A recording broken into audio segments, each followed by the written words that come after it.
I'll tell you one liner. It's in Tamil.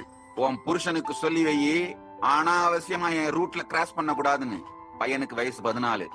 உன் புருஷனுக்கு சொல்லி வையே அனாவசியமா என் ஃப்ரெண்ட்ஸ் கிட்ட எல்லாம் பேசக்கூடாது.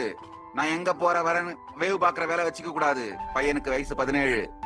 ஏமா எப்படித்தான் போய் இந்த ஆளை போய் கல்யாணம் பண்ணிட்டு குடுத்தனம் பண்றியோ? பையனுக்கு வயசு 21. சரி, என்னதான் வம்பு பண்ணாலும் உழைச்சு குடும்பத்தை காப்பாத்திடுறாரு. பையனுக்கு வயசு 35. அம்மா என்ன இருந்தாலும் நல்ல மனுஷன் இல்லம்மா. பையனுக்கு வயசு 45. இல்லம்மா, அந்த கஷ்டத்துல அந்த காலத்து வறுமையில படாத பாடுபட்டு அவருக்கு கிடைச்சதை வச்சு அவரால முடிச்சதெல்லாம் வச்சு நம்மளை எல்லாம் கரதேத்தி விட்டாரேம்மா. பையனுக்கு வயசு 50. I miss யூப்பா.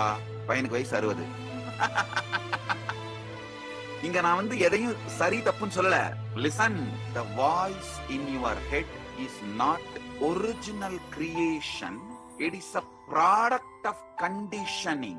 That is why all of us rebel against our parents and society at one age.